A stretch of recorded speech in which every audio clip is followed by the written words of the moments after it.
मौरीपुर पर बिजली के अदम फराहमी पर शहरियों ने एहतजाज किया है, जिसके बायस शेरशाह और गुलबाई समेत अतराफ के इलाकों में शदीद ट्रैफिक जाम है। मुजाहिरीन ने हाथों में प्ले कार्ड्स उठा रखे थे और जिस पर नारे दर्ज थे। वाज़ेह रहे कि सुबह 6 बजे से इलाके में बिजली की फराहमी तातुल का शिकार है। दो न्यूज़ के नुमाइंदे इमरान हफीज ने हमें ज्वाइन किया। इमरान बताएगा क्या मुतालबात है मुजाहिरीन के?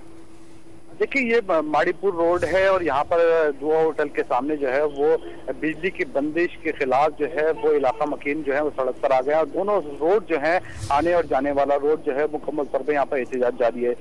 तकरीबन जो है 4 बजे से पहले जो है ये लाइट गई थी और अभी तक नहीं आई है, जिसके बाद अभी भी जो है वो एहतजाज जारी है। तकरीबन 2.5 घंटे हो चुके हैं और मुकम्मल तौर पर ट्रैफिक की आमद जो है मौसल है और इस दौरान जो है यहाँ पर गाड़ियों की लंबी कतारें भी लग गई हैं। ताहाल प्रोटेस्ट जारी है क्योंकि इलाका मकीनों का ये मुतालबा है कि बिजली ना होने की वजह से जो है पानी की फराहमी भी मुअत्तल हुई है और उनको सख्त परेशानी का सामना है। जी, बहुत शुक्रिया इमरान।